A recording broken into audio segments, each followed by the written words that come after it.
ចាសជំរាបសួរម៉ែបងប្អូនជួយជាមួយនេះខ្ញុំតារាបងប្អូនរឿងនេះព្រេងនិទានខ្មែររឿងចចកសូមបងប្អូនកុំភ្លេចជួយចុច like និង subscribe នៅមួយផងណាបងប្អូនដើម្បីបានវីដេអូថ្មីៗបន្តទៀត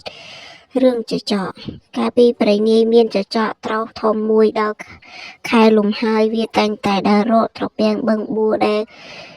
រីងទឹកដើម្បីចាប់ត្រីស៊ីដើរមួយស្របក់វាបានទៅដល់ត្រពាំងមួយដែលរីងទឹកអស់នៅសល់តែល្អផុកដែលមានត្រីកំពឹសបង្កងក្តាមជាច្រើនចចកឃើញហើយមានចិត្តត្រេកអរយ៉ាងខ្លាំងដោយគិតថាថ្ងៃនេះឯងមានលៀបធំណាស់ជាលៀបចម្លែកជាងសពថ្ងៃឯកំពឹសមានប្រាជ្ញាឮចចកថាដូច្នោះហើយក៏និយាយលួងលោមចចកថាយើងទាំងអស់គ្នាគឺជាចំណីបងចចកឯងទាំងអស់ហើយប៉ុន្តែយើងប្រឡាក់ភក់ណាស់បងឯងស៊ីយើងទាំងផុកដូចនេះមិនឆ្ងាញ់ពិសាទេ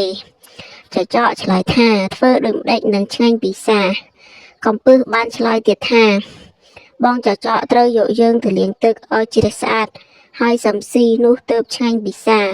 ចចកថាធ្វើម្ដេចនឹងយកទៅលាងទឹកបើច្រើនដល់ម្លឹងកំពឹសថាបងចចកកុំព្រួយចិត្តខ្ញុំទីនេះគិតឲ្យបងបានស្រួលប៉ុន្តែបងឯងត្រូវធ្វើតាមខ្ញុំចចកឆ្លើយថ្លឹងថាបងឯងនិយាយដូចម្ដេចខ្ញុំតាមទាំងអស់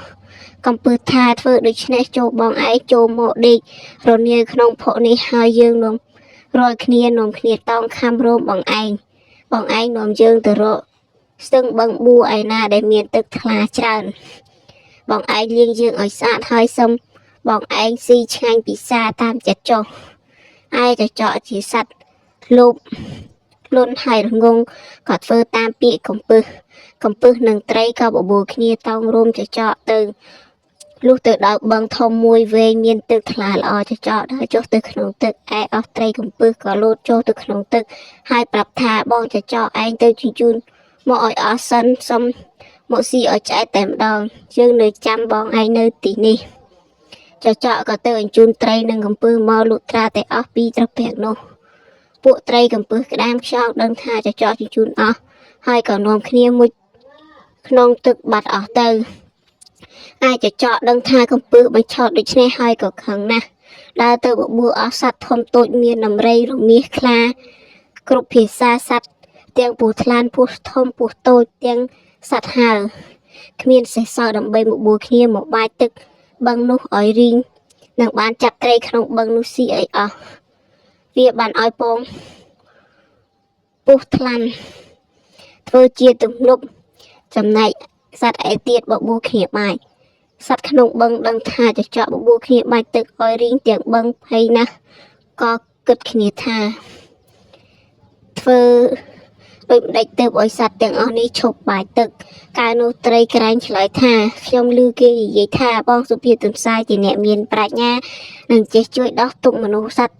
ផងបើដូច្នេះខ្ញុំនឹងទៅពឹងបងសុភាទន្សាយមកឲ្យជួយដោះទុក្ខអស់យើងពួកត្រីគិតគ្នាហើយក៏ប្រើត្រីក្រែងទៅអញ្ជើញសុភាទន្សាយត្រីក្រែងប្រឹងរនាយចេញទៅលុះទៅដល់ថ្ងៃក៏គ្រាស្រកាអស់ដល់ពេលយប់សុភាទន្សាយចេញមករកស៊ីបានឃើញត្រីក្រែងរនាយដូច្នោះក៏សួរថាបងត្រីក្រែងទៅណាត្រីក្រែងឃើញសុភាទន្សាយហើយមានចិត្តត្រេកអរណាស់និយាយអង្វរថាបងសុភាទន្សាយខ្ញុំសូមអាណិតខ្ញុំធ្វើត្បិតត្រីទាំងអស់ក្នុងបឹងគេប្រើខ្ញុំមកឲ្យអញ្ជើញបងសុភាទន្សាយទៅដោយលឺសត្វទាំងអស់នោះទាំងមនុស្សនិយាយថាបងជាអ្នកមានប្រាជ្ញាចេះកាត់សេចក្តីដោះទុក្ខបើណាកើតទុក្ខបងតែងតែជួយដោះទុក្ខគេមិនដែលខានឥឡូវមានដំរីក្របីគោរមាសរមាំងប្រើក្តាន់ជ្រូកពស់ធំពស់តូចទាំងសត្វហើរគឺកកគ្រាវបង្រៀកសងទុងទោមក្អែកទឹកប្រមឹកស្មោកទាំងប៉ុន្មានបានបបួលគ្នាមកបាចទឹកបឹងឲ្យរីងនិង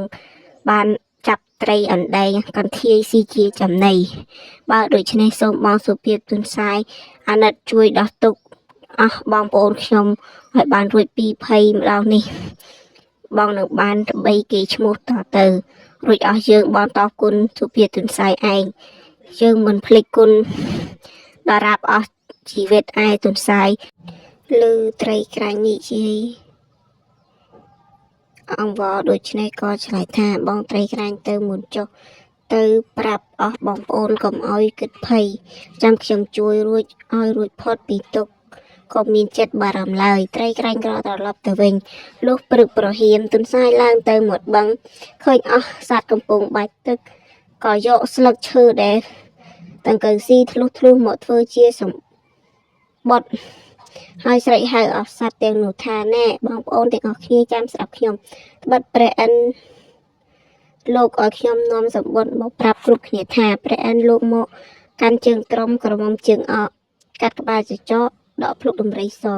អស់សត្វលឺសម្បត្តិព្រះឥន្ទដូច្នេះភ័យណាស់ផ្អើបប្រោសជន់គ្នាវាលើដំរីក្របីរមាសរមាំងរួចស្ទុះបោទៅជន់លើទំនប់ពោះថ្លាន់ដាច់ខ្លួនជា2ជា3កំណាត់ធ្លាយទំនប់លិចទឹកអស់ស្លាប់អស់សត្វទាំងនោះក៏